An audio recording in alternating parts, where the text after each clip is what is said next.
चलिए, प्रार्थना के लिए कमर गर्दन सीधा करें, श्वास भरें गहरा, ओम का उच्चारण और सहनावतु का पाठ। ओ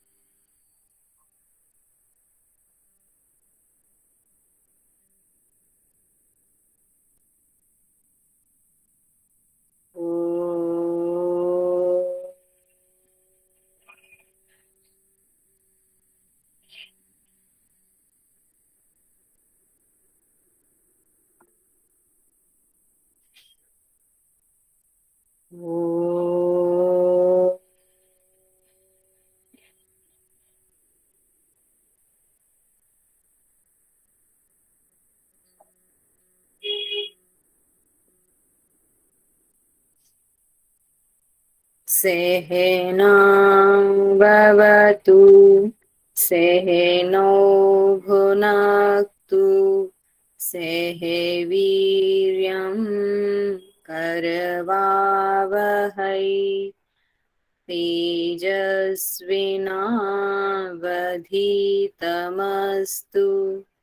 मा विद्विषावहै। ओम शांतिः शांतिः शांतिः। हथेलियां रब करें, आंखों पर लगाएं, धीरे से वापस आए।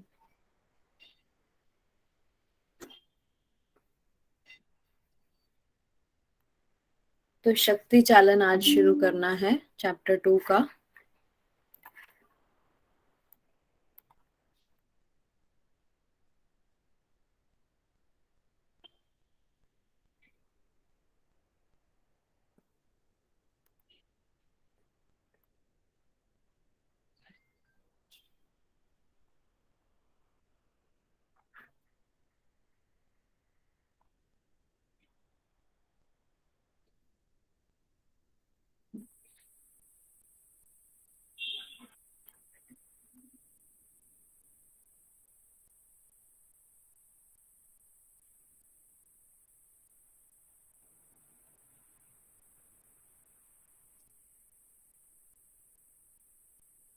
ओके।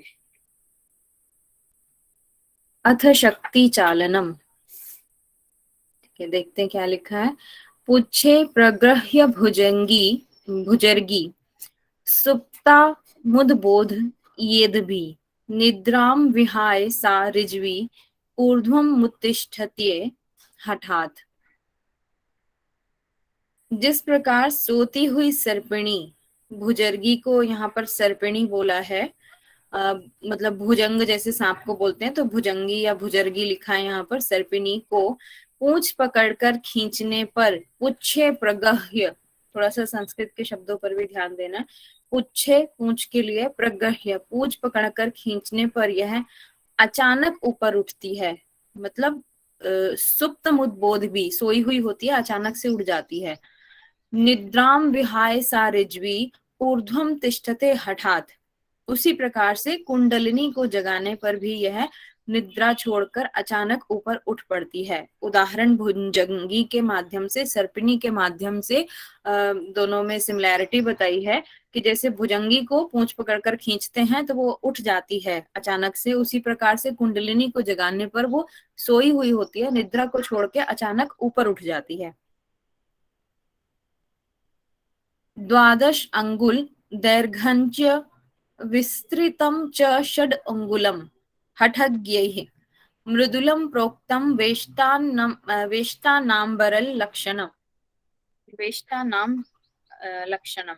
हठ योग के जानकार 12 अंगुल लंबा, द्वादश अंगुल, ठीक है, 12 अंगुल लंबा, दैर्घ्य लंबा, और वितस्तम च षडंगुल, 6 अंगुल विस्तार वाला, चौड़ा। हठज्ञ मृदुलम प्रोक्तम, इस प्रकार का जो है एक कपड़ा होता है, वेष्टांबर जिस कपड़े का नाम होता है, उसको जिह्वा पे लपेटा जाता है। ठीक है, ये बात आपके आई थिंक त्रिशिख में है, या कौन एक और उपनिषद है उसमें भी आती है, जिसमें शक्ति चालन क्रिया करने को बोला, आपने शायद पढ़ा होगा अभी। कौन सा उपनिषद है बताइए, जिसमें जिह्वा को एक कपड़े से ढकना होता है और उसके बाद दाएं बाएं उसका दोहन करना होता है। मुझे नाम याद नहीं आ रहा, लेकिन आप लोग तो अभी उपनिषद की क्लासेस ले रहे हैं। मैं योग तत्व उपनिषद में। ओके, ठीक है। तो उसी तरह से यहाँ पर भी सेम कॉन्सेप्ट है कि 12 अंगुल लंबा और 6 अंगुल चौड़ा एक साफ मुलायम वस्त्र लेना है, जिससे जिह्वा को ढकना है। वो यहाँ पर ढकना लिखा है, वास्तव में वो लपेटना ही होता है। विस्तारी विस्तारी तेन ताम जिह्वाम वेष्टयित्वा ततः सुधी। सुधी विद्वान जनों के लिए यूज होता है।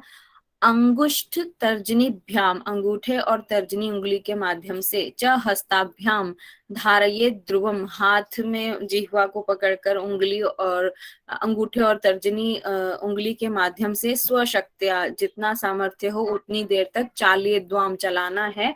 दक्षिण चालेद वामे दक्षिणे, दक्षिण और वाम लेफ्ट और राइट उसको बार बार चलाना है, पुनः पुनः।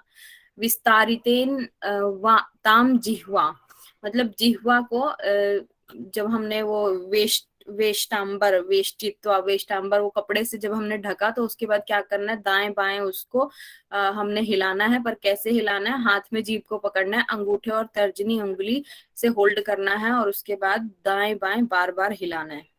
सेम कॉन्सेप्ट उसमें भी आया हुआ है उपनिषद में। क्योंकि हो सकता है उपनिषद से ही यहाँ पर लिया होगा, क्योंकि उपनिषद पहले लिखे गए हैं। मुहूर्त द्वय पर्यंतम, दो मुहूर्त, द्वय मतलब दो, दो मुहूर्त पर्यंत, दो मुहूर्त तक, निर्भीत, निर्भीत मतलब बिना भय के, श्याचाल ये दसो, इसका अभ्यास करना, चलाना है, चाल ये दसो, ठीक है।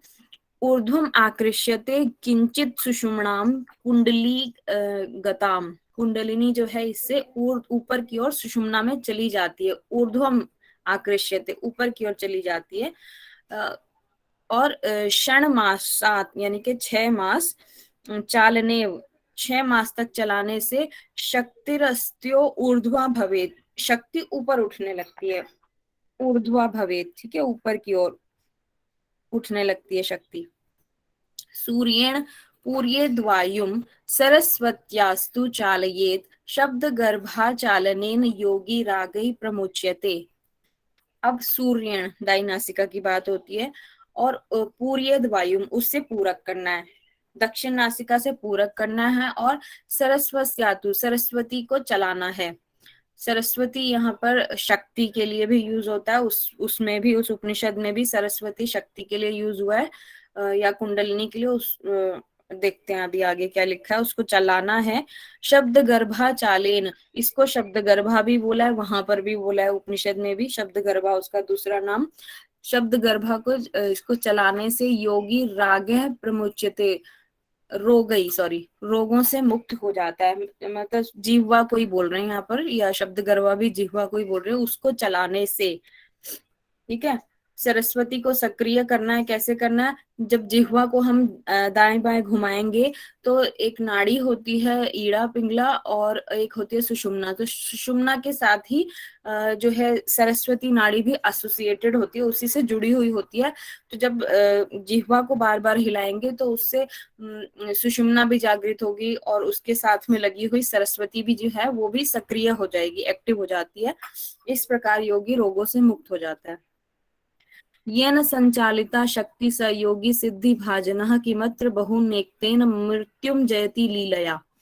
अच्छा, ये न संचालिता, जिसने संचालन कर लिया है इस शक्ति का, स योगी वह योगी, सिद्धि भाजन मतलब सिद्धि का पात्र होता है, उसको सिद्धियां मिलती हैं। किमत्र बहुनोक्तेन, इससे ज्यादा और क्या कहें, मृत्युम जयति लीलया, इससे आसानी से मृत्यु को जीता जा सकता है, ठीक है। किसके बारे में, जिसने ये सरस्वती को सक्रिय कर लिया है, या जिसने ये जो शक्ति चालन की क्रिया है इसको सिद्ध कर लिया है, वो सिद्धियों का पात्र होता है, उसको सिद्धियां मिलती हैं। और इससे ज्यादा बहुनोक्तेन, इससे ज्यादा और ज्यादा क्या कहें, इससे मृत्यु को भी जीता जा सकता है। इस प्रक्रिया से, इस मुद्रा के अभ्यास से। सशैल वन धात्र यास्तु यथा धारो अहिनायकः अशेष योग तंत्राणाम तथा धारो ही कुंडली। अच्छा, सशैल वन धारयास्तु, जिसने शेष नाग के वनों और यथा धारो अहिनायकः, हिंदी में देखते क्या लिखा है, जिस प्रकार शेषनाग ने वनों और पर्वतों सहित पृथ्वी को सहारा दे रखा है। सशैल वन धात्र, अच्छा सहारा देने की बात है यहाँ पे। सशैल वन धात्रयास्तु सदा यथा धारो ही नायकः अशेषयो गत अशेषयो गतंत्रा अशेष योग तंत्राणाम तथा धारो ही कुंडली। जैसे शेषनाग क्या करता है, वो यहाँ पे तो ऐसा लिखा है, वनों और पृथ्वी सहित वनों और पर्वतों सहित उसने पृथ्वी को सहारा दिया हुआ है। उसी प्रकार कुंडलिनी भी सभी योगिक क्रियाओं का आधार है। मतलब शेषनाग को यहाँ पर काफी हमारे वनस्पति प्रकृति के लिए काफी इम्पोर्टेंट माना है। तो उसी प्रकार से कुंडलिनी का रोल भी बताया यहाँ पर, वो भी उतनी ही इम्पोर्टेंट है, योगिक क्रियाओं का आधार मानी गई है कुंडलिनी। फणी कुंडलिनी नागी चक्री वक्री सरस्वती ललना रसना शत्री ललाटी शक्ति शंखिनी रज्वी भुजंगी शेषा च कुंडलिनी सर्पिणी मणि आधार शक्ति कुटिला कराली प्राणवाहिनी अष्टवक्रा षडाधारा व्यापिनी कलनाधरा पुरीत्येव न च विख्याता शब्दा पर्यायवाचिका। ये सारे के सारे कुंडलिनी के पर्यायवाची दिए हुए हैं। फणी बोलते हैं, श्लोक को देखिएगा, हिंदी वाले शब्दों का पता नहीं मुझे क्या है। फणी बोलते हैं, कुंडलिनी बोलते हैं, नागी बोलते हैं, चक्री वक्री सरस्वती, और ललना बोलते हैं, रसना बोलते हैं, क्षत्री ललाटी शक्ति शंखिनी रज्वी, रज्वी रज्जू के समान, मतलब रस्सी के समान टेढ़ी मेढ़ी होती है तो रज्जू समझ सकते हैं। भुजंगी तो पहले भी कई बार यूज किया, सांप की तरह से होती है। शेषा मतलब शेषनाग की तरह से। च कुंडलनी, कुंडलनी तो बोलते ही हैं। सर्पिणी बोलते हैं, मणि भी बोलते हैं, वो नाग से याद रखिएगा, नाग की मणि होती है तो मणि जैसी होती है वो। अष्टवक्रा बोलते हैं इसको, षडाधार 6 आधारों वाली होती है। व्यापिनी बोलते हैं, कलनाधरा बोलते हैं। ठीक है, इतने सारे नाम है, ये याद रखिएगा। 1 मिनट।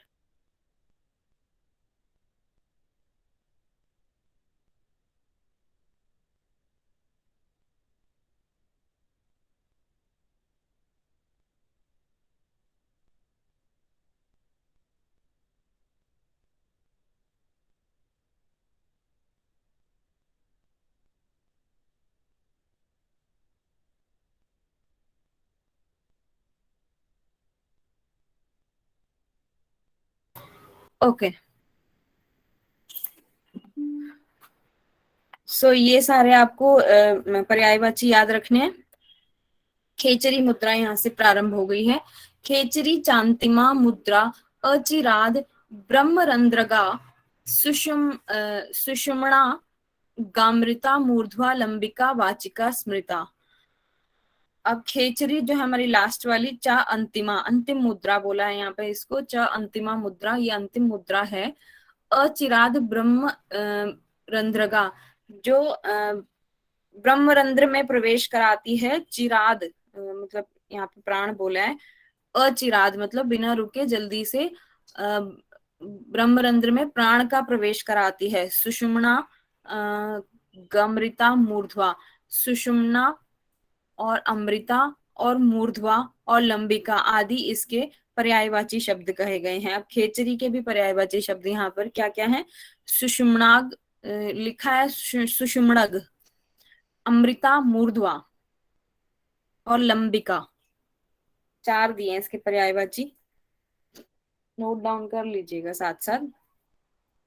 च क्रमेण विना शास्त्रम नैव शास्त्रम विना क्रमः शास्त्रम क्रमयुतम ज्ञात्वा तन्यते श्रीमताम भुवि। न क्रमेण विना, बिना किसी क्रम के, शास्त्रम नैव शास्त्रम विना क्रमः, बिना किसी क्रम के कोई शास्त्र नहीं है और बिना सही क्रम के कोई शास्त्र सीखा भी नहीं जा सकता। शास्त्रम क्रमयुतम ज्ञात्वा, शास्त्रों को क्रमवार सीखने से तन्यते श्रीमताम भुवि, भुवि मतलब उसको भवन पर, मतलब पृथ्वी पर उसको सफलता प्राप्त होती है। ठीक है।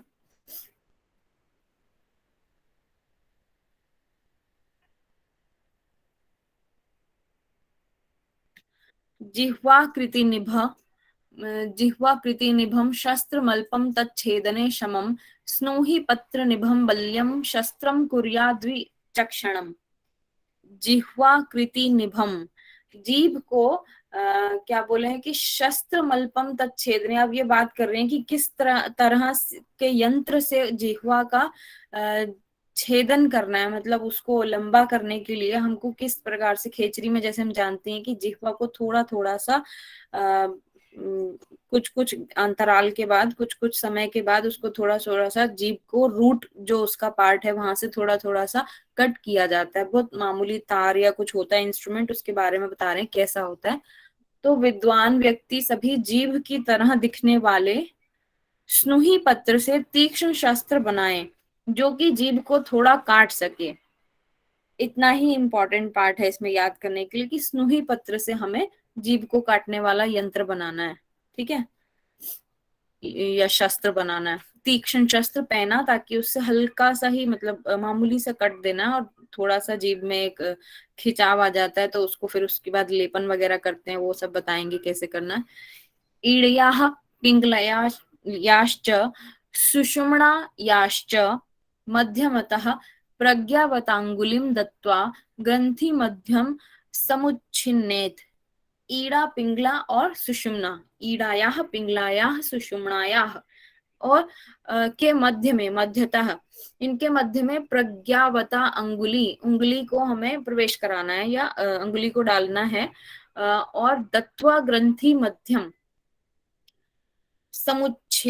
समुच्छिन्नेत, मतलब प्रज्ञावता उंगली, अच्छा, इनके मध्य में हमें उंगली रखनी है और जीभ के नीचे की गांठ को बाल भर काटना है। बहुत मामूली सा काटना है यहाँ पर। ये समुच्छिन्नेत शायद इसके लिए यूज किया यहाँ पर कि उसकी गांठ को बाल भर काटना है। गांठ के लिए तो ग्रंथि मध्यम लिखा है, जीभ के नीचे की गांठ, उसको मध्य से समुच्छिन्नेत बाल भर काटना है। मैम द्विनिष्कम, हाँ जी बोलिए।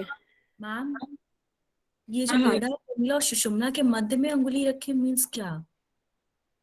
मतलब आई थिंक ये नाड़ियां उस जगह से, जिह्वा के नीचे जो एक गांठ टाइप की है वहीं से शायद जुड़ी होती हैं, या वहीं से उनकी रूट होती है, कुछ ऐसा बोल रहे होंगे। मतलब हमें वहां पर उंगली रखना है।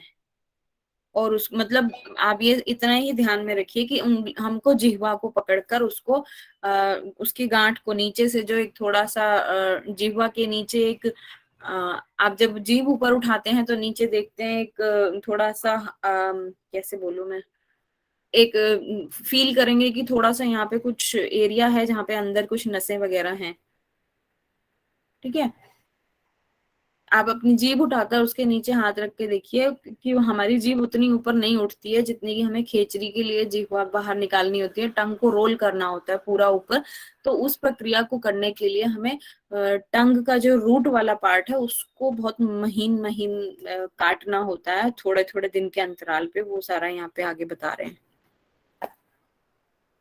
द्विनिष्कम, अब ये एक यूनिट की बात कर रहे हैं। द्विनिष्क एक यूनिट होती है, इतना उनको सामग्री लेनी है, क्या क्या लेनी है। द्विनिष्कम निष्कानी निष्क निष्कार्ध पथ्या नागर सेंधवान चूर्ण यित्वा तु तच्चूर्ण तेन चूर्णेन घर्षयेत्। किस तरह का चूर्ण जिह्वा पर, वो जो एक बार हमने कट लगाया है उसके बाद उसको हील करने के लिए, जख्म जो हुआ है उसको भरने के लिए यहाँ पे क्या क्या लगाना है।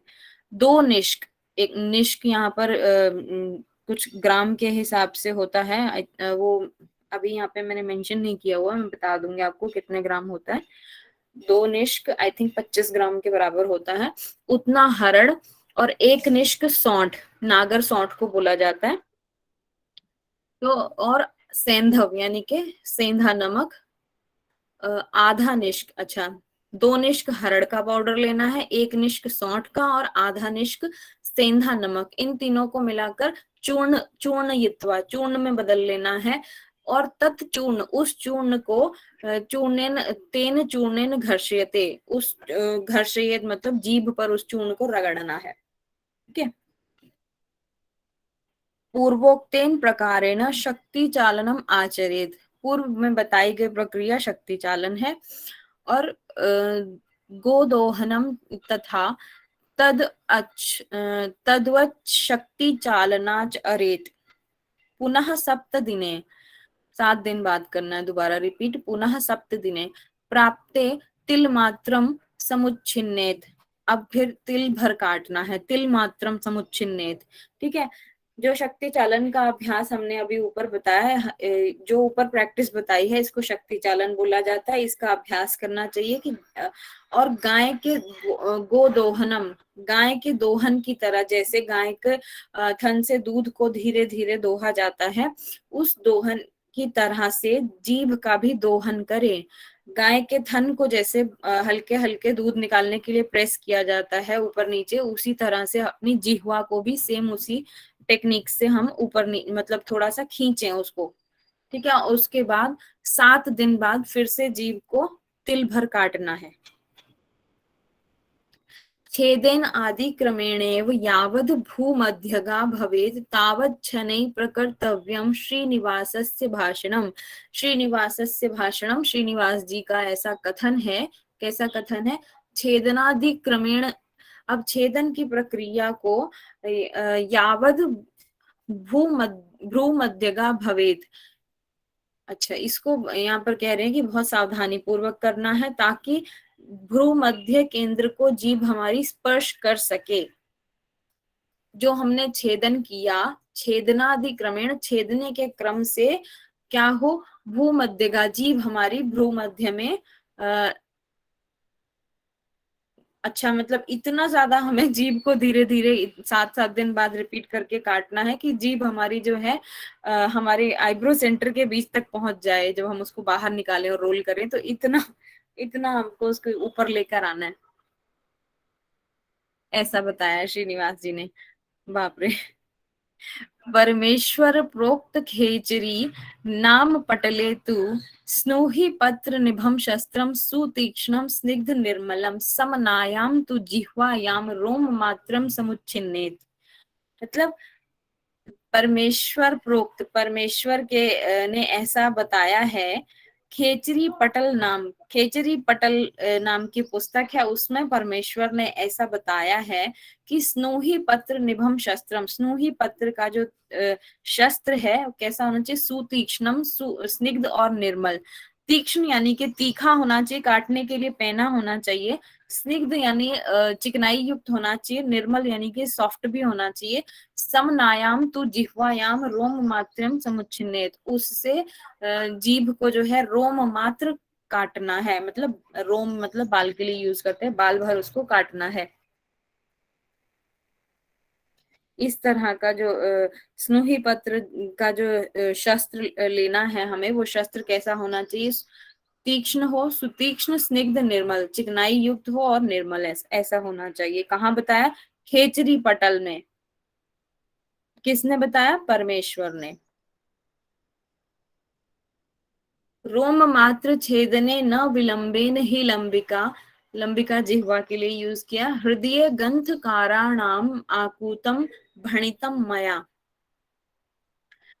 लंबिका यानी जिह्वा को बाल भर काटने से, रोम मात्र छेदने, रोम मात्र छेदन करने से, न विलंबेन ही लंबिका, लंबिका जो है वो हृदय ग्रंथ काराणाम, हृदय में स्थित जो ग्रंथि है, अनाहत चक्र में जो स्थित ग्रंथि है, ऐसा रोम मात्र छेदन करने से वो ग्रंथि खुल जाती है।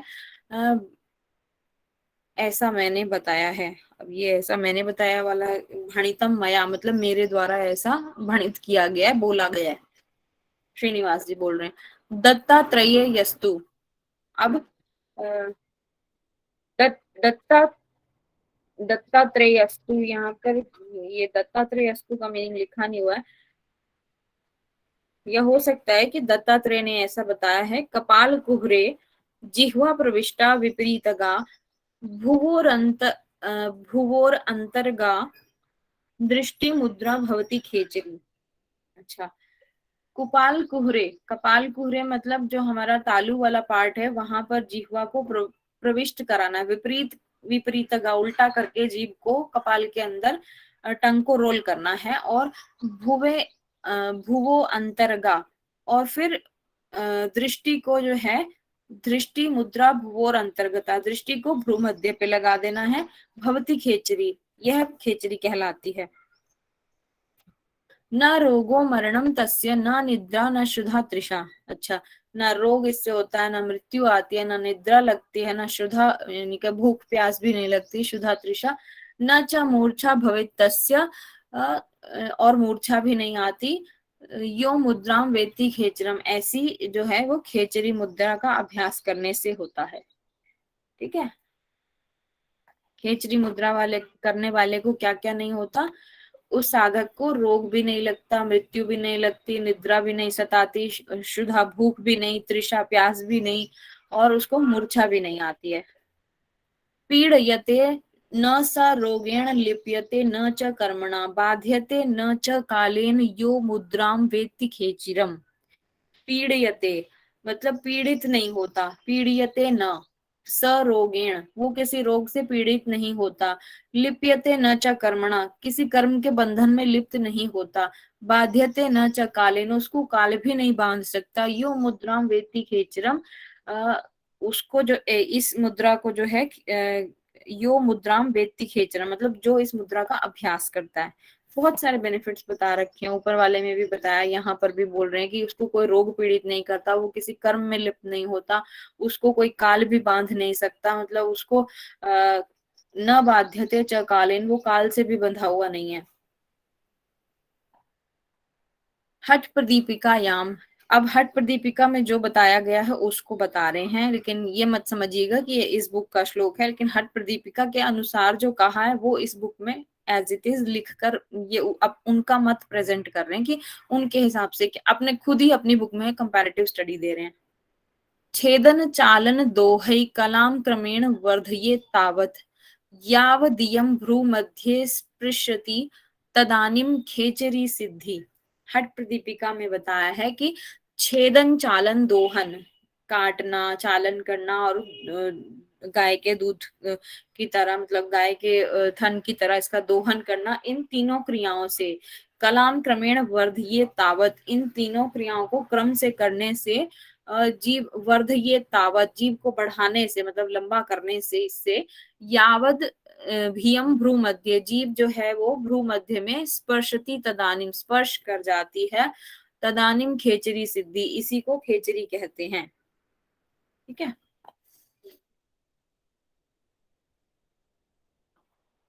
अच्छा यहाँ हिंदी में कुछ और लिख रहे हैं कि भ्रू मध्य स्पृश्यति तदानीम खेचरी सिद्धि, जब तक खेचरी की सिद्धि ना हो जाए तब तक हमें जीभ को भ्रू मध्य में लगाने का मतलब जब तक जीभ जो है हमारी भ्रू मध्य में ना लग जाए तब तक खेचरी को करना है हमें।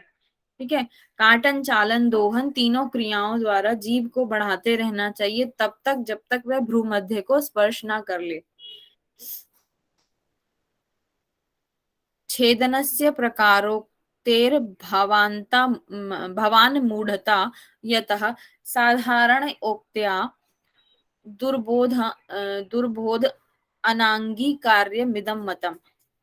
उपरोक्त मत यह स्वीकार योग्य नहीं है, ऐसा स्वीकार प्रोक्तर भवान मूढ़ता मतलब ऐसा मूढ़ मानते हैं, क्योंकि साधारण युक्तियां, अच्छा क्योंकि काटने की प्रक्रिया का स्पष्ट उल्लेख नहीं किया गया, साधारण व्यक्ति को भ्रम हो सकता है।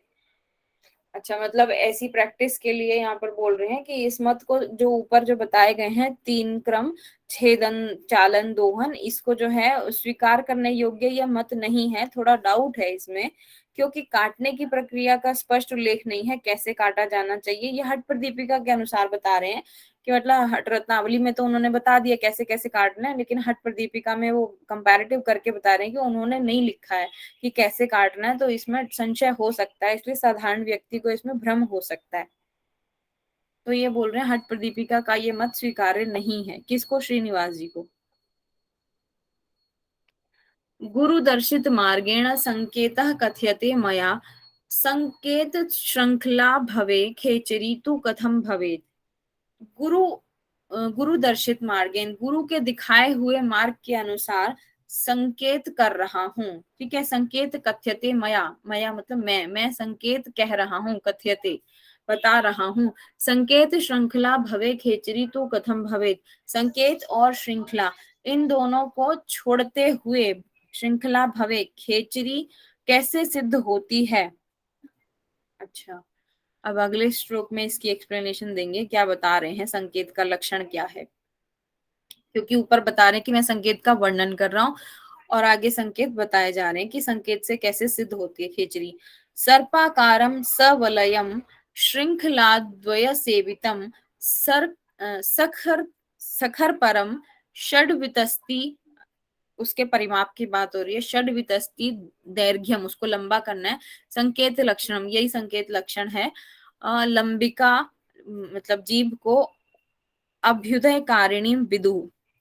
अच्छा, संकेत के लक्षण है कि सर्पाकारम सवलयम, वलय मतलब गोले को, गोलाई को बोला जाता है, सांप की तरह से, और गोलाई में सवलयम श्रृंखला, चेन की तरह से।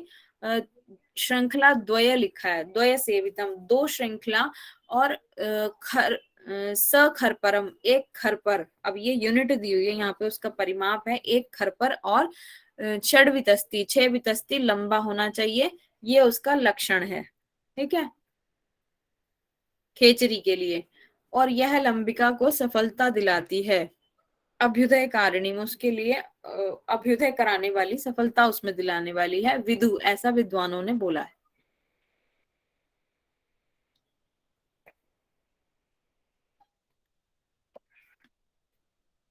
श्रृंखलायाश्च वलये जिह्वाम तत्र प्रवेशयेत यथा भवेत। वैसे ये बहुत लंबा हो रहा है, उतना कॉन्सेप्ट आपके लिए है नहीं, इतना डीप में खेचरी में पूछा नहीं जाएगा, ज्यादा से ज्यादा बेनिफिट से पूछे जाते हैं। तो इसको मैं हिंदी में ही पढ़ देती हूँ, 2-4 श्लोक नेक्स्ट। मतलब ये बहुत ज्यादा फोकस करने वाले नहीं है। श्रृंखला के घेरे में जीभ को प्रवेश कराना है, और जीभ को सुषुम्ना में, इससे जीभ सुषुम्ना में प्रवेश कर जाती है, तब यह खेचरी है। किस श्रृंखला की बात कर रहे हैं यहाँ पे कुछ मेंशन नहीं हो रहा है, कुछ क्लियर नहीं है। श्रृंखला के घेरे में जीभ को प्रवेश कराना है, और जीभ को इससे जीभ सुषुम्ना में प्रवेश कर जाती है, तब इसको खेचरी बोलते हैं। भवती खेचरी, तब खेचरी बोला जाता है। खेचर्या मुद्रणे जाते देहि देहम न मुंचति कायम त्यक्त्वा तु कल्पान्ते ब्रह्मस्थानम व्रजतस्यो। खेचरी प्राप्त होने पर आत्मा देह को नहीं छोड़ती है।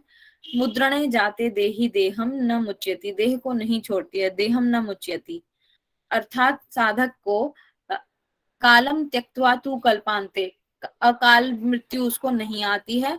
ब्रह्म स्थानम, और उसको जो है आत्मा उसकी ब्रह्म स्थान में चली जाती है। ब्रह्म स्थानम वो मतलब उसको कोई अकाल मृत्यु भी नहीं आ सकती, और उसकी आत्मा ब्रह्म स्थान में चली जाती है।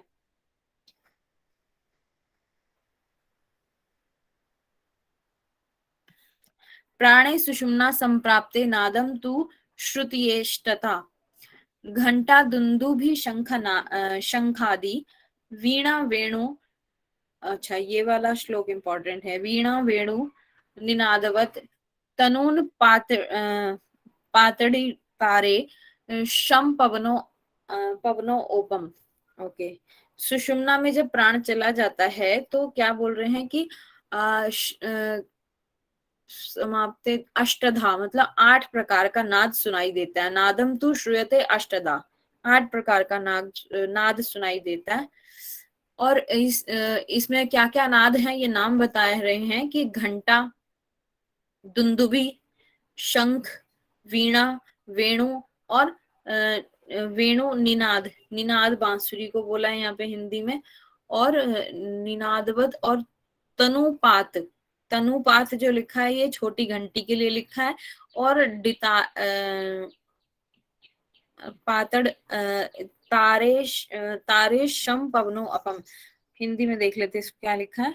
छोटे मटके की टंकण, और अग्नि की तेज ध्वनि, शम पवनो, अग्नि की तेज ध्वनि, अग्नि में कौन सी ध्वनि आती है, बिजली की तेज कड़कड़ाहट, और तेज हवा में। ओके ओके, मैम दुंदुभी का मतलब क्या होता है? एक सेकेंड बताती हूँ मैं, यहाँ पे क्या है इसके बारे में।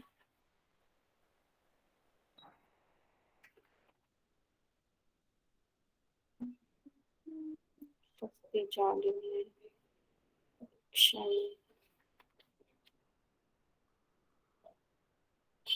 मैंने भी उसको स्किप ही किया हुआ है,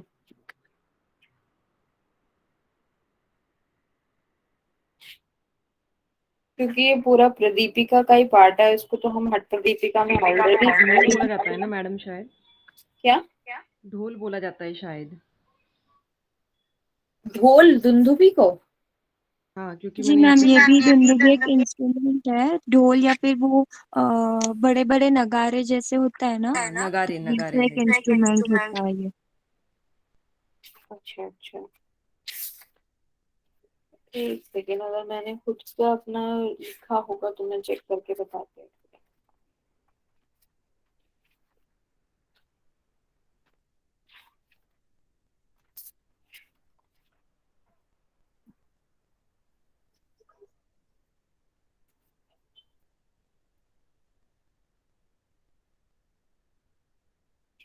मैंने भी यही वर्ड संस्कृत के ही याद किए हुए हैं, इसमें यही लिखा है, घंटा, दुंदुभी, शंख, वीणा, वेणु, बांसुरी, निनाद यानी कि छोटी वाली बेल जो होती है, तनून पात यानी बर्तन की आवाज है, इसमें कुछ और लिखा था तनून पाद का, छोटी घंटी, जबकि छोटी घंटी शब्द जो निनाद के लिए है, और तनून पात जो है बर्तनों की आवाज है। और जो तड़ित शब्द लिखा है यहाँ पे, तनुपात तड़ित, तड़ित मतलब बिजली। और उसके बाद तारेश जो शब्द लिखा है, संस्कृत वाला श्लोक में से देख के बोल रही हूँ, जो इसको थंडर बोल्ट की जो आवाज होती है ना, वो होती है ये। और पवन, पवन के लिए है। ठीक है, तो अब कौन कौन सी ध्वनियां हो गई रत्नावली के अनुसार, घंटा, दुंदुभी, शंख, वीणा, वेणु, वेणु मतलब बांसुरी, निनाद मतलब टाइनी बेल, छोटी बेल, तनुनपात, तनुनपात मतलब बर्तनों की आवाज, तड़ित मतलब बिजली, और ताड़ित, तड़ित मतलब बिजली, तारेश जो बोल रहे हैं नेक्स्ट वाला वर्ड, तारेश में थंडरबोल्ट की आवाज, और पवन मतलब वायु। ठीक है,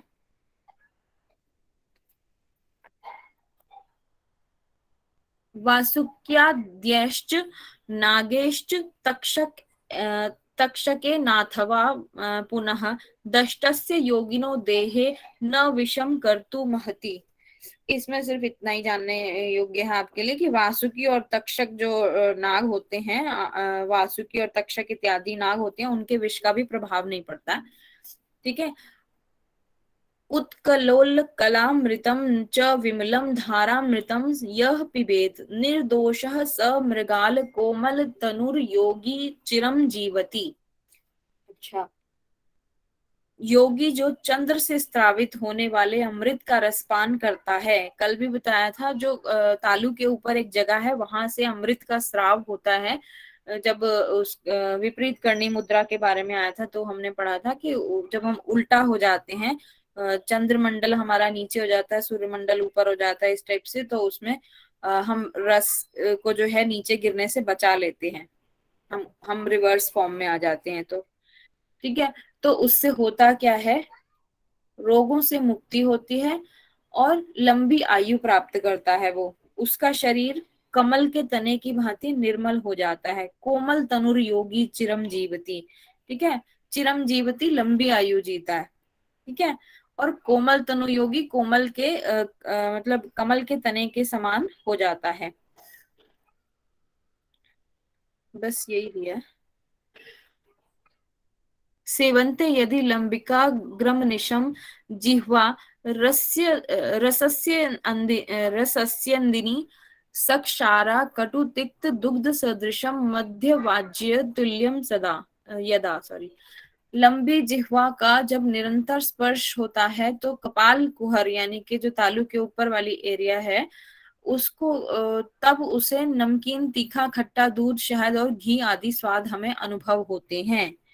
इतने जो स्वाद हैं उतने याद रखिए। कौन कौन से स्वाद आते हैं जब हम जीभ को अंदर कपाल कुहर में रोल कर लेते हैं खेचरी मुद्रा के लिए।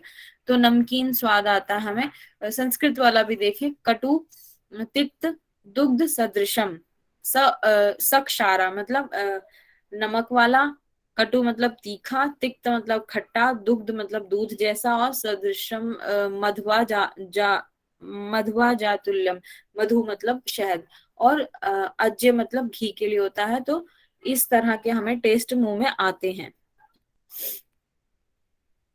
अशेषाणां च नाडीनां जिह्वाग्रे रंध्रम आगतः विद्धते येन मार्गेण तेन चांद्री कलां व्रजेत।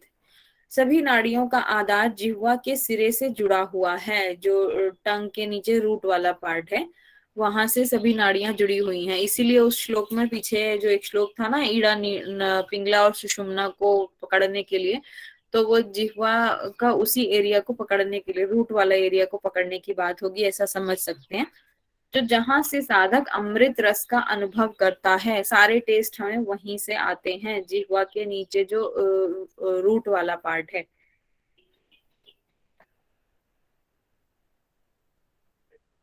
नहीं नहीं नहीं, ये तो जिह्वा का सिर है, मतलब आगे जो जीभ का नुकीला पार्ट होता है, जहां मतलब हमारा जीभ का जो सबसे एंड पार्ट होता है, उसकी बात कर रहे हैं कि सारे टेस्ट जो हैं जीभ पर वहां से आते हैं हमें।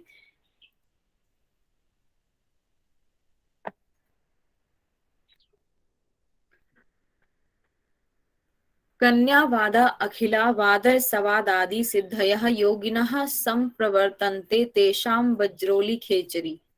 कन्यावाद, खिलावाद, रसवाद आदि से प्राप्त होने वाली सिद्धियां खेचरी और वज्रोली के साधकों को प्राप्त होती हैं। अच्छा, ज्यादा कुछ इसमें इम्पोर्टेंट है नहीं, बढ़ते हैं इसको फास्ट। त्रिकटुंबी शुचि हठा चैव गोलीढ़म शिखरम तथा त्रिशंखी वज्रम ओंकारी मूर्ध्वनालम भ्रुवो मूर्खे। भ्रुकुटी के मध्य, त्रिकुटुंबी यानी के भ्रुकुटी के मध्य मार्ग की बात कर रहे हैं। मार्ग को त्रिकुंड सुचि हठ, अच्छा, त्रिकुटुंबी और सुचि हठ, और गोलीढ़ गोभिड़, और शिखर, त्रिशंखी, ये इसके नाम बता रहे हैं। वज्री, वज्र मोंकारी, वज्री बोलते हैं, ओंकारी बोलते हैं, और मूर्ध्वनाल आदि कहा गया है। ये किसके मैम एक पर्यायवाची हैं? भ्रू मध्य के मार्ग, भ्रुकुटी के मध्य मार्ग जो हमारा बिंदी वाला स्थान है, उसके पर्यायवाची दिए हुए हैं यहाँ पे, उसको त्रिकुंड बोलते हैं। या कटुंबी लिखा है संस्कृत में, तो भ्रू मध्य के पर्यायवाची हैं त्रिकटुंबी हठा, गोलीढ़, शिखर, त्रिशंखी, वज्र, ओंकारी, मूर्ध्वनाल। ठीक है, यहाँ पर जो लिखा है ना सूची हटा, ये नहीं आएगा, जबकि मैंने जो लिखे हुए हैं अपने नोट्स में वो त्रिकुटुंबी हठा लिखा हुआ है। सूची शब्द बीच में इसके लिए मतलब उसके लिए पर्यायवाची के लिए नहीं है, वो लैंग्वेज के लिए यूज हुआ है। त्रिकुटुंबी हठा बोलते हैं। च एव गोलीढ़, गोलीढ़ बोलते हैं इसको। शिखर, शिखरम का शिखर आ गया। त्रिशंखी लिखा ही हुआ एज इट इज। वज्र लिखा है, ओंकारी लिखा है, इसको अलग अलग कर दिया, वज्र बोलते हैं और ओंकारी बोलते हैं, और मूर्धनाल बोलते हैं इसको। 7 नाम है इसके पर्यायवाची। बहुत सारे पर्यायवाची हैं इसमें याद करने के लिए, मतलब पूरी बुक में। पिंगला, दंभिनी, सूर्या, यामिनी का अक्षरा तथा कालाग्नि, रुद्री, चंडी च ते स्युः पिंगला नाम कहा। पिंगला के क्या क्या नाम बताए हैं? पिंगला को बोला है दंभिनी, सूर्या, यामिनी, काक्षरा, काक्षरा कालाग्नि, रुद्री, चंडी।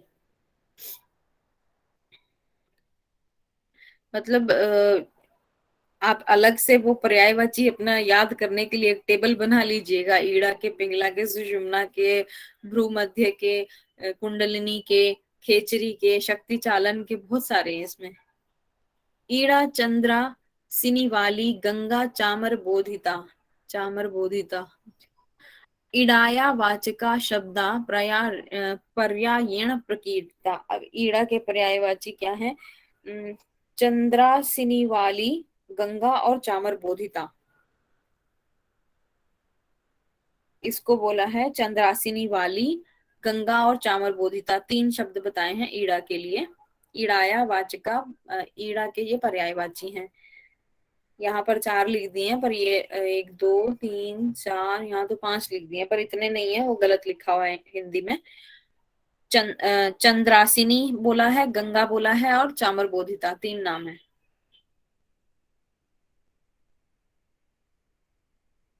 पहली लाइन में ही लिखे हैं तीनों, चंद्रासिनी वाली, गंगा और चामर बोधिता। गो शब्दे नोदिता जिह्वा, तत्प्रवेशो हितालुनी, गोमांस भक्षणम तत्तु महापातक नाशकम। गो शब्द का अर्थ जिह्वा बताया है और इसको कपाल कुहर केंद्र में लगाने से गोमांस भक्षण कहा गया है। ये कैसे कहा गया है, कोई एक्सप्लेनेशन नहीं दी हुई है इसकी। जो कि महापापों का नाश करने वाली है। गौमांस भक्षण के लिए इस बार कई बार इस पर जो है टीचर्स के साथ बहस होती है, समझ में नहीं आता है। फिर भी यहाँ पे ये गौमांस भक्षण किस कंटेक्स्ट में यूज हुआ है, क्योंकि ऐसे तो देखा जाए तो योगी कोई गोमांस का भक्षण थोड़ी करता है, गाय का मांस थोड़ी खाता है। लेकिन इसको किसी दूसरी ही सेंस में यहाँ पर लिखा गया, जिसकी यहाँ पर इस पुस्तककार ने व्याख्या नहीं दी है। हालांकि किसी पॉजिटिव सेंस में ही लिखा होगा, पर फिर भी यहाँ पर दिया नहीं है उन्होंने। ठीक है। गोमांसम भक्ष्ये नित्यम पिबेद मर्वारुणीनम, कुलीनम तमहम मन्ये अन्ये तु कुलघातकः।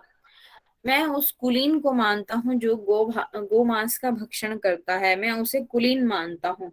और जो अमृत का पान करता है और सभी कुल का घातक है। अच्छा, ये कुछ अलग ही बात कह रहे हैं यहाँ पर। लेकिन ये सब कुछ भी मतलब इम्पोर्टेंट भी नहीं है ये वाले श्लोक, और कुछ व्याख्या भी नहीं है इनकी, इसलिए जो मैंने भी अपने टाइम पर पढ़ा है इसको एज इट इज इन श्लोक्स को छोड़ दिया है। इस पर कोई नोट्स नहीं है, कुछ भी नहीं है। सिंपल एक पढ़ लीजिए जो हिंदी में लिखा है। मैं उसे कुलीन मानता हूँ जो गोमांस का भक्षण करता है और अमृत का पान करता है। पिबेद अमर वारुणीम, अमृत का जो पान करता है। कुलीनम तमहम मन्ये अन्ये तु कुल घातका, और जो अन्य कुल का घातक है। ये लास्ट है इसका। मैम कुलीन मीन्स कुलीन तो होता है अच्छे कुल की, मतलब कुल की बात कर रहे हैं ना, अच्छा या बुरा भी नहीं लिखा है। कुल मतलब आप जिस कुल में रहते हैं, आपका क्या कुल है, मतलब इसी तरह से। खानदान जो बोलते हैं ना, खानदानी, जैसे मैंने अपना जो, हाँ, मतलब उससे भी बड़ी बात होती है कुल तो। हाँ हाँ, उससे भी आगे की ऐसे। अपने उनका अपने अर्थ यहाँ पे योगी से लिया गया होगा ना, जो अच्छा योगी है। क्योंकि लिखा है मैं उसे कुलीन मानता हूँ, मतलब योगी मानता हूँ जो गोमांस भक्षण करता है और अमृत पान करता है। अन्य जो इसके अलग है वो सभी कुल घातक हैं, वो कुल के लिए अच्छे नहीं है, मतलब योगी उन्हें नहीं माना गया है। ऐसा भी हो सकता है। पर ये तो नहीं दिया ना कि गौमांस का भक्षण करने वाला कुल कैसे हो सकता है। इसकी नहीं, व्याख्या होनी चाहिए। गोमांस यहाँ जिह्वा को कहा गया ना मैम, आपने बताया ना पीछे अभी। गोमांस गोमांस वो नहीं है। बोलिए बोलिए। गोमांस यानी जीवा कपाल कुहर में लगाना, उसको गोमांस भक्षण कहा गया है। जी जी, जीवा को गोमांस कपाल तो कुहर वो में नहीं है, वो लगाना। गोमांस। पर गोमांस शब्द क्यों यूज किया है। गोमांस को कपाल कुहर में, सॉरी, जीवा को कपाल कुहर में लगाना और जो सोम रस जो टिपकता है ना उसको ग्रहण करना, इसको ही गोमांस भक्षण कहा गया है मैम। Yes ma'am. कौन से श्लोक में। प्रदीपिका में ऐसे दिया है इसका एक्सप्लेनेशन। हाँ, हट प्रदीपिका में ना। हठप्रदीपिका में दिया है वो, नहीं इसमें मैम, नहीं। 157 में भी देखो ना, ऊपर 157 में है ना, अभी तो आपने बताया मैम। 157 में भी है मैम।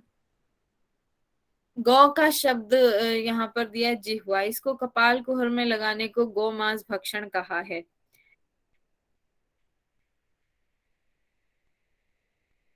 इस हिसाब से देखा जाए तब तो ये खेचरी मुद्रा की बात करें कि खेचरी मुद्रा करने वाले को मैं कुलीन मानता हूँ। मतलब वो उस रस का पान कर रहा है, मतलब चंद्रमंडल से जो सोम रस मतलब टपक रहा है उसकी बात कर रहे हैं।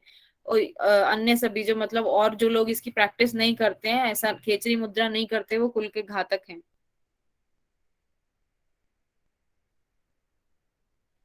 ठीक है, यहाँ पर अगर क्लेरिफिकेशन के हिसाब से हाँ जी जी, ऐसा ही है, इसी ग्रंथ में ऐसा ही दिया है। अटप्रदीपिका में नहीं दिया है ना इसके बारे में। नहीं नहीं, ऐसा नहीं है, हाँ, दूसरा वहां है। कंफ्यूजन रहती है।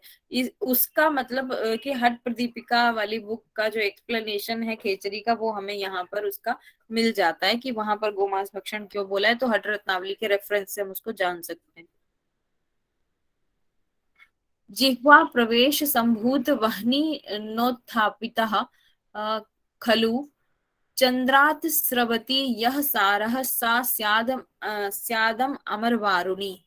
अमर वारुणी अमृत रस है जो कि जिह्वा के ताप के कारण चंद्र से स्रावित होता है जब जिह्वा को कपाल कुहर में लगाते हैं। अमर वारुणी जो पीछे वाले श्लोक में भी आया, मतलब उसको अमृत रस बताया है, और जिह्वा के ताप के कारण मतलब जो जिह्वा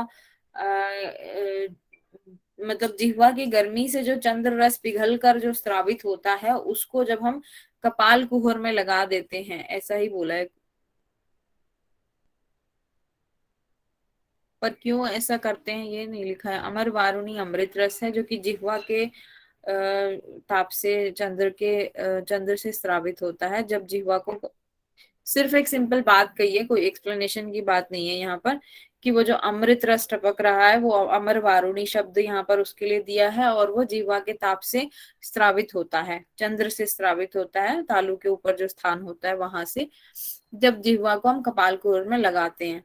तो तब तो स्राव रुकना चाहिए ना, कपाल कुहर में लगा रहे हैं तो जिह्वा को, तब क्यों स्रावित हो रहा है? जी मैम, शायद वो ऐसे होगा कि ऊपर से स्रावित तो हो रहा है, बट जीवा को जब कपाल कुहर में लगाते हैं तो वो वहां से नीचे नहीं जाएगा, उसका रक्षण वहां पे होता है। यस क्योंकि मैम। एग्जाम के पॉइंट्स इंपॉर्टेंट नहीं थे, तो इस पर तो मैंने खुद के भी अपने भी नोट्स नहीं बना रखे हैं, उसको भी छोड़ा हुआ है। ये उतना जालंधर उतना बन लगाने के बाद ये रुक जाता है। मैंने तो जहाँ तक रायबाची थे ना वहीं तक नोट्स बना रखे हैं, उसके बाद तो मैंने इस पर जब मैंने दिया था तो इस पर काम नहीं किया था। ठीक है, उतना भी इम्पोर्टेंट नहीं है, फिर भी एक बार पढ़ लिया है हमने, उतना काफी है इतना जानने के लिए कि जिह्वा से मतलब हमें इतना पता है कि वहां से अमृत रस टपक रहा है, तो इससे जुड़ा कोई क्वेश्चन आएगा तो हम देख सकते हैं कि वहां से कौन सा रस टपकता है, अमर वारुणी यानी कि अमृत रस टपकता है। कैसे कहाँ से आता है? चंद्र से स्रावित होता है। और कब होता है? जब जिह्वा को कपाल कुहर में लगाते हैं। That's it. ये आपका चैप्टर 2 खत्म हो गया। चैप्टर 3 शुरू करें? जी जी। या ब्रेक चाहिए 5 मिनट का तो बोलिए।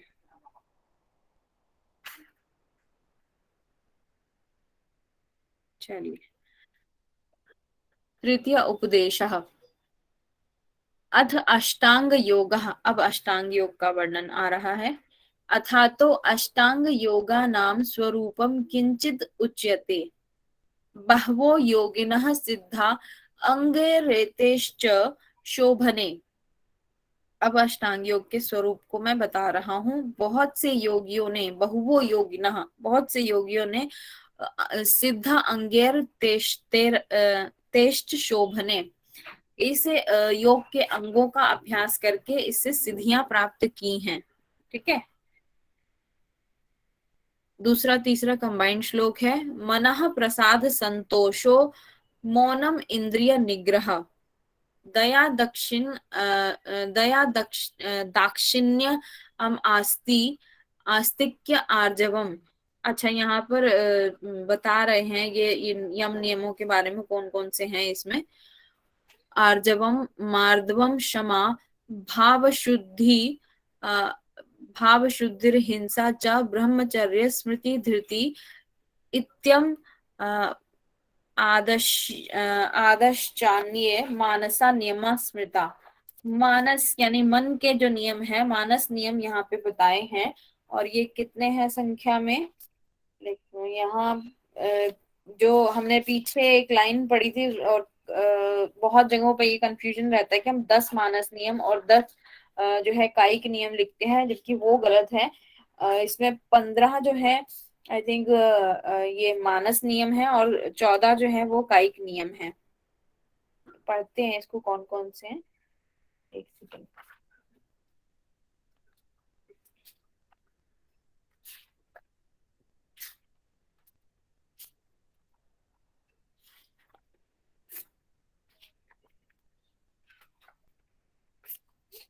मानस नियम है जो मन है, प्रसाद है, संतोष है, मौन, इंद्रिय निग्रह, दया, दक्षिणा, आस्तिकता, आर्जव, मृदता, क्षमा, भाव शुद्धि, अहिंसा, ब्रह्मचर्य, स्मृति और धृति। ये है हमारे 15। ठीक है, 15 मानस नियम है। श्लोक में ही स्पष्ट है सारे नाम। अब 14 हमारे कायिक नियमा। कायिक नियम कौन कौन से देख लेते हैं। स्नानम शौचम ऋतम सत्यम जप होमश्च तर्पणम तपोदान्ति तितिक्षा च नमस्कारः प्रदक्षिणम व्रत उपवास काव्याश्च कायिका नियमः स्मृता। स्नान है, शौच है, ऋत है, सत्य है, जप, होम, तर्पण, तप, दम, तितिक्षा, नमस्कार, प्रदक्षिणा, व्रत और उपवास। ये 14 हैं। बहुत जगह मैम आपने पहले बताया था ना 14-14, बहुत लोग 10-10 बोल रहे थे, यानी आपने सही बताया था पहले भी। मैंने 15-15 बताए थे, लेकिन वास्तव में ये 14 ही दिए हुए हैं श्लोक में। आप गिनती कर लीजिए, वो 14 ही है। मैंने बहुत जगह 14 बताए थे मैम आपने, मैंने 14 लिख के रखा है। अच्छा, तो मुझे उस समय कोई क्रॉस कर रहा था, बार बार बोल रहा था कि 10-10 हैं, तो मैंने बोला था कि नहीं 10 हाँ हाँ, है ना। वही बोला, आप सही बोल रहे थे है ना। तो मैम जिसको पहले हम लोगों ने लिखा है तो वो नहीं याद करना है, ये याद करना है। कौन सा वाला? नहीं, मैं गिनती बता रही हूँ। गिनती कितनी है वो उस पर चर्चा हो रही है। हमने पहले 10 बताए थे किसी ने, तो मैंने बोला था कि 15 हैं। तो वो नाम तो यही याद करने हैं, उनके नंबर्स याद करने की बात हो रही है। कंफ्यूजन क्रिएट हो गई थी, वो बोल रहे हैं। नाम तो यही वाले हैं, कायिक नियम और मानस नियम के। हठस्य प्रथमां गत्वादासनं दर्श्यते मया तत्कुर्यात् आसनं स्थैर्यम् आरोग्यम च अंग पाटवम। अब आसन के बारे में बोल रहे हैं। प्रथम अंग इसका जो है आसन है, और इसके बारे में आसन का अभ्यास। तत्कुर्यात् आसनम स्थैर्यम आरोग्यम, इससे क्या स्थिरता आती है और आरोग्यता आती है। और च अंग पाटवम, अंगों में हल्कापन आता है। ठीक है, आसन करने से क्या होता है, ये जैसे वो पतंजलि योग सूत्र पढ़ते हैं तो उसमें जैसे डेफिनेशन दी होती है और उसके लाभ दिए होते हैं, उसी तरह से यहाँ पर भी आसन को डिफाइन किया हुआ है। डिफाइन नहीं किया उसके बारे में, मतलब डिफाइन तो आगे करेंगे। यहाँ पर सिर्फ उसके लाभ बताए हैं कि इससे रोग दूर होते हैं, आरोग्यता आती है। स्थैर्यम आरोग्यम च अंग पाटवम, 3 बताए लाभ। स्थिरता, आरोग्यता और अंगों में हल्कापन आता है। जो हम अंग लाघवम यूज करते हैं घेरन संहिता में, वहां यहाँ पर अंग पाटवम है हल्कापन के लिए, ये दोनों में। वसिष्ठाद्यश्च मुनिभिः मत्स्येन्द्राद्यश्च योगिभिः अंगीकृतान्यासनानि लक्ष्यते कानिचिन्मया। अब उन आसनों के बारे में बता रहे हैं जिनको गुरु वशिष्ठ ने और मत्स्येंद्र जी ने अपनाया है। ऊपर ही फर्स्ट लाइन में लिख रहे हैं वशिष्ठाद्यश्च, वशिष्ठ जी ने, और मुनि भी मत्स्येंद्र, इन दोनों ने इसको अपनाया है। तो वो कौन से आसन है? चतुर्शीति मतलब 84, चतुर्शीति लक्षेषु लाख, 84 लाख, एक एकम जीव जंतुषु, जंतुओं के आधार पर उनके नाम है। उद्धृत्य शंभुना प्रोक्ता चतुर्शीति पीठिका। भगवान उद्यत शंभुना, भगवान शंभु ने मतलब शंकर भगवान ने 84 लाख योनियों को मानते हुए 84 आसनों का उल्लेख किया है। जीव जंतुषु योनियों के लिए बता रहे हैं कि उतनी योनियां हैं, उतने ही आसन माने हैं। 84 लाख योनियों को मानते हुए 84 आसन बताए हैं। ठीक है।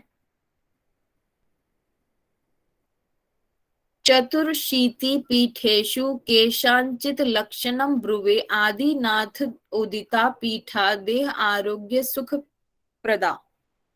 84 पीठों मतलब पीठ आसन को बोला जाता है। अभी पीछे हमने वो राजयोगम बिना निशा वाला एक श्लोक पढ़ा था, उसमें भी आया था। आसन और पीठ दोनों एक ही बात है। तो 84 आसनों में से अब केशांचित लक्षणम, कुछ का लक्षण बता रहा हूँ। आदिनाथो उदिता, जो आदिनाथ ने बताए हैं। पीठा देह आरोग्य सुखदा, जो कि जो आसन देह को आरोग्य देने वाले, मतलब रोग दूर करने वाले या स्वास्थ्य प्रदान करने वाले और सुख प्रदान करने वाले हैं। सिद्धम भद्रम तथा वज्रम सिंहम शिल्पासनम परम बंधम करः संपुटितम शुद्धम परम पद्म चतुष्टय और दंड पार्श्व मयूर सिंहो उच्यते। भैरवं कामदहनं पाणिपात्रं च कार्मुकं स्वस्तिकं गौमुखं वीरं मंडूक मर्कटासनम। आसनों के नाम दिए हैं। तो क्या क्या है? सिद्धम, भद्रम, वज्रम, सिंघम और शिल्प सिंगम। ये कौन से आसन के लिए बात है? शिल्प सिंगम पता नहीं, पर यहाँ पे नाम ऐसे ही दिया है, शिल्पा सिंगम। ये 4 प्रकार के पद्मासन के बंध हैं। ठीक है। लेकिन यहाँ तो 5 प्रकार हो गए ना, सिद्ध, भद्र, वज्र, सिंह और शिल्प सिंह। वो छोड़ के 4 प्रकार के पद्मासन के बंद बोल रहे हैं वो। तो शिल्प सिंह भी तो लिखा है ना। हाँ ना, वो चारों, वो पांचों अलग, और उसके बाद वाली लाइन में लिखा है कि वो और अलग 4 प्रकार के पद्मासन के बंद। 4 प्रकार के पद्मासन के बता 4 प्रकार के पद्मासन बताए हैं उसमें। बद्ध पद्मासन, कर पद्मासन है, संपुटित और शुद्ध, ये 4 पद्मासन हैं। और 6 प्रकार के मयूर आसन है। इसमें आसनों के टाइप्स बहुत बताए हैं और किसी पुस्तक में इतने नहीं है। ठीक है। मयूरासन के 4 कौन से हैं? दंड है, पार्श्व है, सहज है, बंध है, पिंड है और एक पाद। ठीक है। अब भैरव कामदहनम पाणिपात्रम च कार्मुकम। भैरव, कामदहन, पाणिपात्र और कार्मुक, ये आसन। और इसके बाद स्वस्तिक, गौमुख, वीर और मंडूकासन और मरकट आसन, ये इतने आसन इसमें बताए हैं। मैम ये शिल्प सिंह वाला क्या बोला आपने, एक बार फिर से रिपीट शिल्प करना। सिंह का, एक सेकंड में अपने नोट्स में देखती हूँ। मुझे भी शिल्प सिंह का से कोई मालूम नहीं है उसका नाम। शिल्प सिंह को दूसरा नाम क्या है? मैम उसे सिंहासन ही कहते हैं। शिल्प सिंहासन ही है, सिंहासन ही है ये। सिंहासन तो ऑलरेडी मेंशन कर दिया है, फिर दोबारा सिंहासन, दोबारा सिंहासन थोड़े ही देंगे वो। 2 बार, एक बार ऑलरेडी दे चुके हैं ना। मैम बोलिए। मैम जो 4 टाइप्स हैं पद्मासन के, वो कौन से हैं? बद्ध, कर, संपुटित और शुद्ध।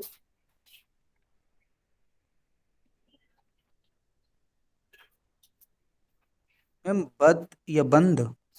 बंद वो बद्ध पद्मासन वाली टेक्निक है, वही यूज होगा।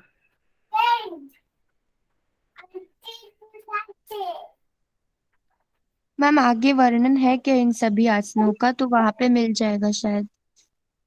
हाँ, एक मिनट में क्रॉस चेक कर रही थी अपने नोट्स में भी, पर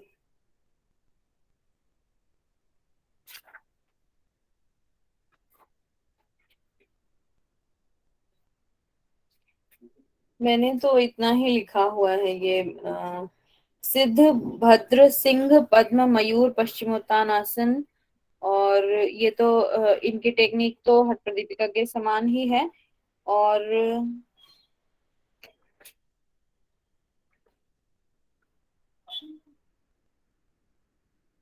नहीं, इस आसन का तो मैंने नाम भी नहीं लिखा हुआ।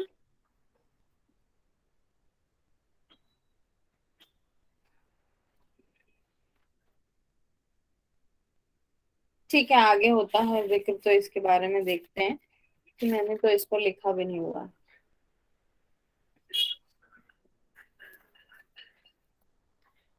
मत्स्येंद्रम, अच्छा और भी आसन है। मत्स्येन्द्रम पार्श्वमत्स्येन्द्रम बद्धमत्स्येन्द्रम एव च निरालंबनम च चांद्राख्याम कांठवम चैकपादकम फणीन्द्रम पश्चिमं तानं शयति पश्चिम तानकम करणी चित्र नामासौ योग निद्रा विधूननम पादपीडन हंसाख्ये नाभितलमतः परम आकाशम उत्पादतलम नाभिलसित पादकम।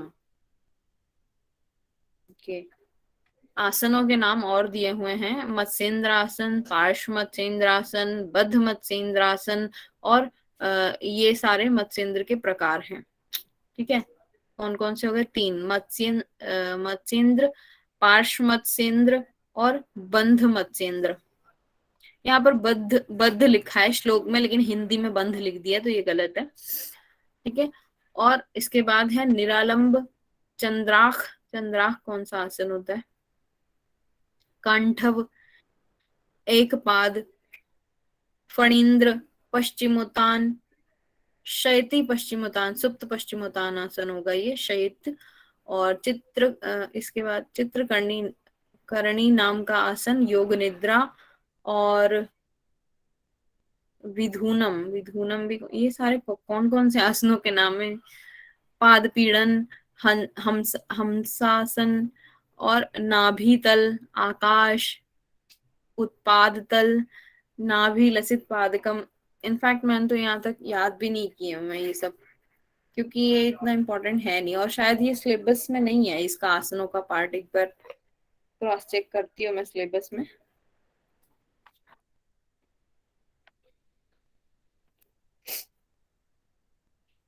किसी के पास है सिलेबस खुला हुआ?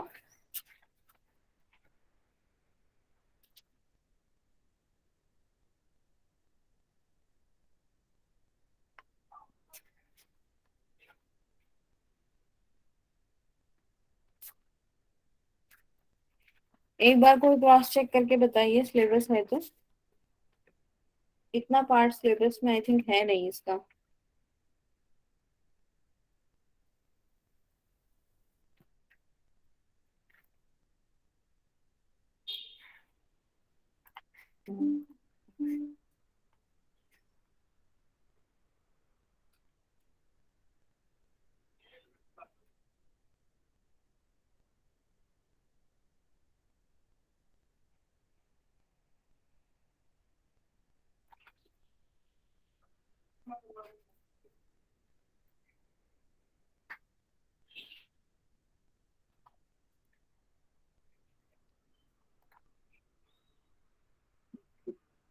देखते हैं।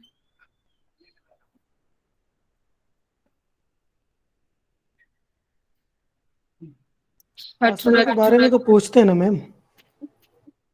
हर एक बुक के आसन नहीं इसमें हठ योग में प्राणायाम, शिव संगीता।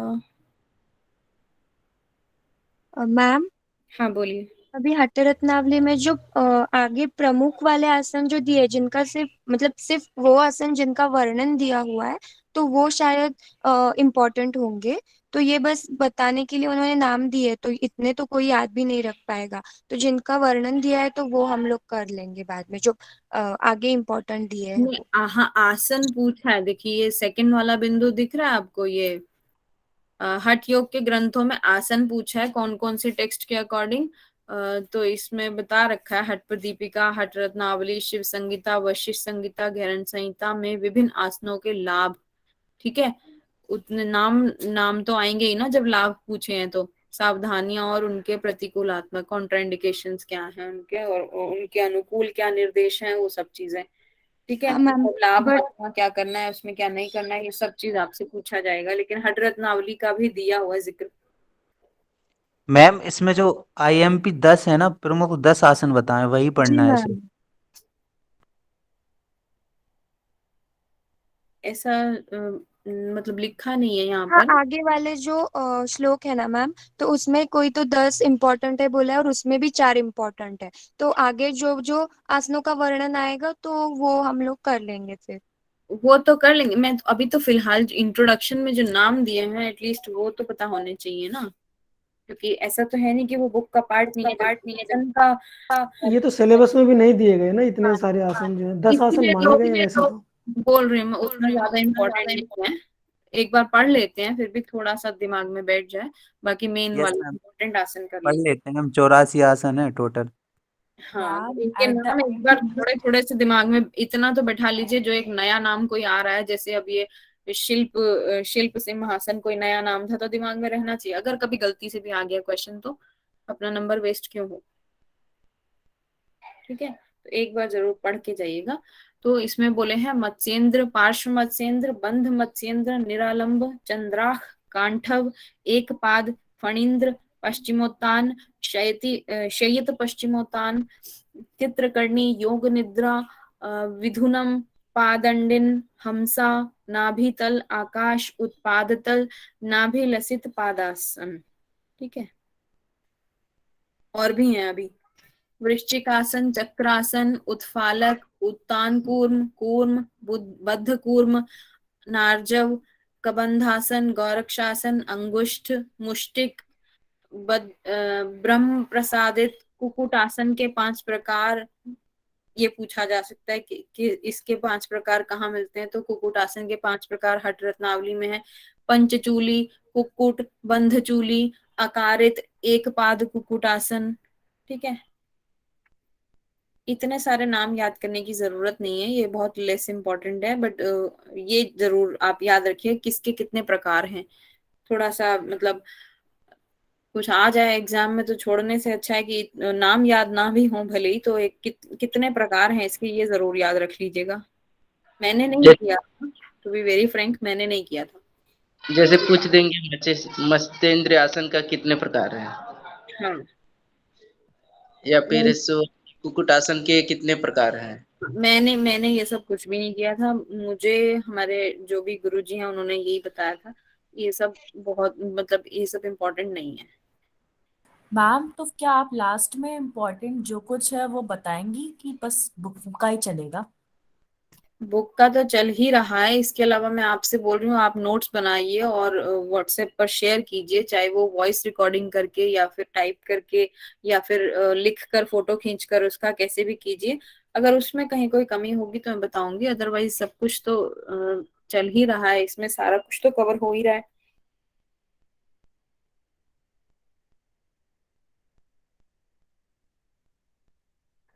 ठीक है, लास्ट में रिवीजन तो हर एक चैप्टर की हो ही रही है। फर्स्ट चैप्टर की हो गई थी, सेकंड चैप्टर की अभी नहीं हो पाई है क्योंकि मैंने थर्ड स्टार्ट किया है।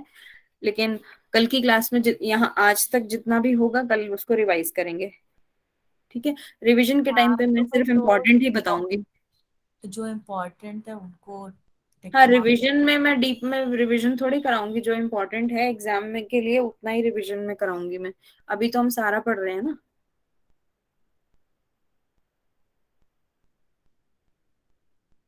ठीक है, हाँ, एक बार पूरा सारा पढ़ने के बाद में से जो इम्पोर्टेंट लगता है उसको चुना जाएगा। मतलब अभी ये देख रहे हैं ना, अगर इनमें से क्या क्या इम्पोर्टेंट बातें निकल के आ रही हैं, एक बार हम एक उसको देखिए, कलेक्ट तो कर लें। हाँ, एक बार तो पूरा पढ़ना भी चाहिए था। पढ़ना ही चाहिए, बिल्कुल सिलेबस का पार्ट है ये बुक, एमए कर चुके हैं। ठीक है, शुरू करते हैं। अर्धनारीश्वर चैते बकासन धरावहे, और भी नाम है, इसको भी हिंदी में नाम ही पढ़ लेते हैं। अर्धनारीश्वरासन, बकासन, धरावहे, चंद्रकांत, सुधासार, व्याघ्रासन, राजासन, मथेंद्राणी, सर्भासन, रत्नासन, चित्रपीठम, बद्ध पक्षीश्वर आसन, विचित्रासन, नलिन, कांत, शुद्ध पक्षी, समुद्रक, चौरगी, क्रौंच दृढ़ासन, खगासन, ब्रह्मासन, नागपीठ, अंतिम शवासन। बाप रे, कौन करता होगा ऐसे आसन। अच्छा, अब ये यहाँ पर 10 महत्वपूर्ण वाले ये श्लोक इसलिए इम्पोर्टेंट है। एवं ये सब मुक्तेषु, हाँ जी, ये सब आसन तो 2-4 आसन हैं जिसमें करते हैं, जैसे गोमुख आसन, पद्म, वीरासन, सिद्धासन, मयूरासन, कुक्कुटासन, तो वज्रासन, वही वाले तो यहाँ दे दिए ना छांट कर, 10 आसन इम्पोर्टेंट आगे दे दिए। ठीक है। हाँ इन आसनों में 10 महत्वपूर्ण माने गए हैं, वो कौन से हैं? स्वास्तिक, गौमुख, पद्म, वीर और सिद्धासन, मयूरासन, कुक्कुटासन, भद्रासन, सिंहासन, मुक्तासन, ये सारे आपके हो गए। ठीक है, इनमें से भी 4 महत्वपूर्ण हैं जो आगे देख लेते हैं। चतुर्शीत्या आसनानी शिवेन कथितानी, तो शिव जी ने जो 84 आसनों का वर्णन किया है, तेभ्यश्चतुष्कमादाय सारभूतम, उनमें से 4 का जो सारभूत हैं उनका मैं वर्णन कर रहा हूं। सिद्धम, पद्मम तथा सिंहम भद्रम, चेति चतुष्टयम, श्रेष्ठम तत्रापि च, तथा तिष्ठेत सिद्धासने तथा। सिद्धासन, पद्मासन, सिंहासन, भद्रासन, ये 4 आसन है। इनमें भी सिद्धासन जो है सर्वश्रेष्ठ माना गया है, जिसको सदा करना चाहिए। ठीक है, मैं तो इसको शॉर्टकट में याद करती थी, सिप सिभ, नाम नहीं बोलता, सिप सिभ, सिद्धम पद्मम सिंहम भद्रम।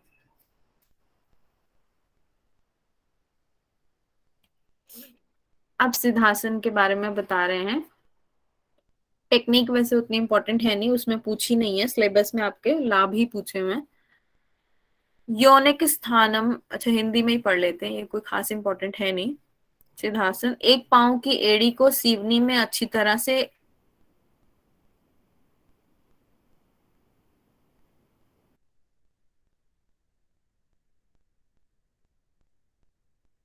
रहना है, यह सिद्धासन है। इसे मोक्ष के द्वार खुलते हैं। ठीक है।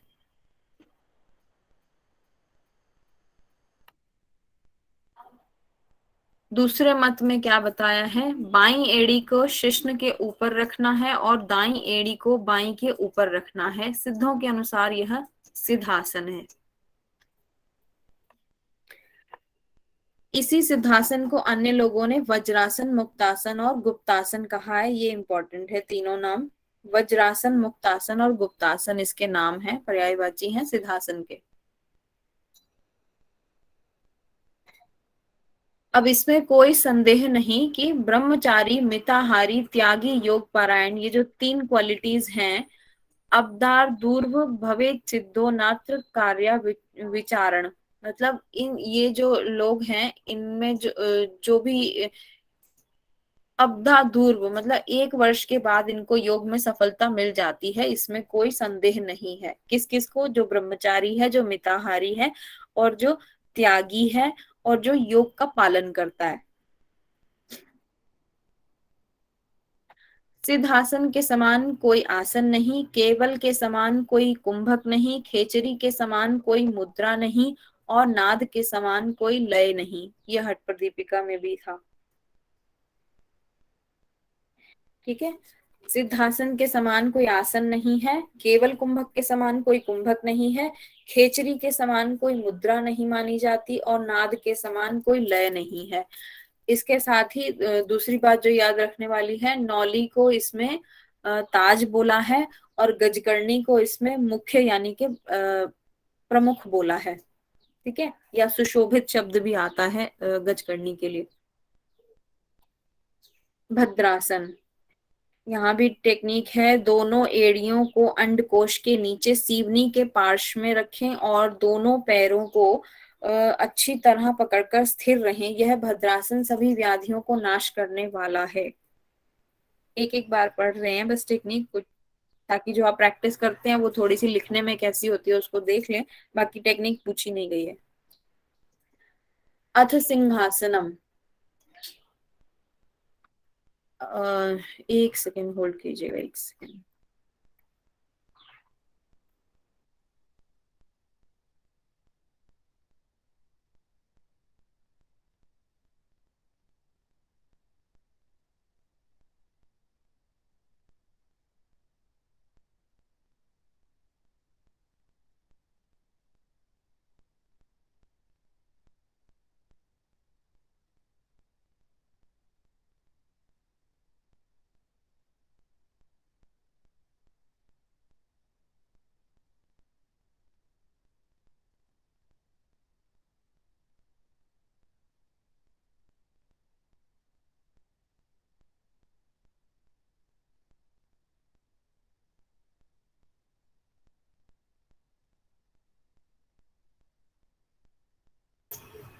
हेलो। ओके, तो सिंहासन पढ़ रहे थे हम। दोनों पैरों को मोड़कर दोनों एड़ियों को नहीं, ये वाला तो पढ़ लिया था। नहीं मैम, यही चालू है अभी। दोनों पैरों को मोड़ना है और एड़ियों को अंडकोश के नीचे सीवनी के दोनों ओर लगाना है। बाईं एड़ी को दक्षिण पार्श्व में और दाईं एड़ी को वाम पार्श्व में, मतलब ऑपोजिट क्रॉस करके दोनों हथेलियों को पैरों से घुटनों पर रखना है।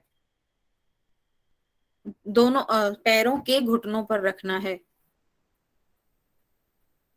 और सभी उंगलियों को फैला देना है। मुंह को पूरा खोलें और नासाग्र दृष्टि रखें। इसको सिंहासन, वो जैसे वो जिह्वा निकालकर हम लोग करते हैं, वो सिंह वाली ध्वनि निकालकर गर्जन करते हैं, लेकिन इसमें सिर्फ इतना ही बोला है, मुंह को पूरा खोलें और नासाग्र दृष्टि रखें। योगियों द्वारा अभ्यासित यह सिंहासन है और यह उत्तम आसन तीनों बंधों के अभ्यास को सहज बनाता है। पद्मासन, दाएं पैर को मोड़कर बाईं जंघा के ऊपर लगाना है, बाएं पैर को मोड़कर दाईं जंघा के ऊपर। मालूम ही है सबको कैसे लगाते हैं पद्मासन। दोनों हाथों को कमर के पीछे ले जाते हुए बाएं हाथ में दाहिने पैर का अंगूठा और दाएं हाथ से बाएं पैर का अंगूठा पकड़ें, यानी कि बद्ध पद्मासन वाली टेक्निक है, लेकिन नाम दिया है पद्मासन। ठुड्डी को हृदय प्रदेश में लगाएं और मतलब यानी कि जालंधर बंध लगाना है इसमें। यही पद्मासन है जो सभी रोगों को नष्ट करने वाला है। ये लाइन तो लगभग सभी के लिए आएगी, रोगों को नष्ट करने वाला है, लगभग सभी आसनों में ये आएगा। अब यही आसन पद्मासन याज्ञवल्क्य जी के अनुसार कैसा है? दोनों पैरों को मोड़कर दोनों जंघाओं पर रखें, दोनों पैरों को कमर के पीछे ले जाते हुए दोनों पैरों के अंगूठों को पकड़ें। यह पद्मासन है, यह सभी द्वारा पूजित है। ये भी तो वही लिखा है।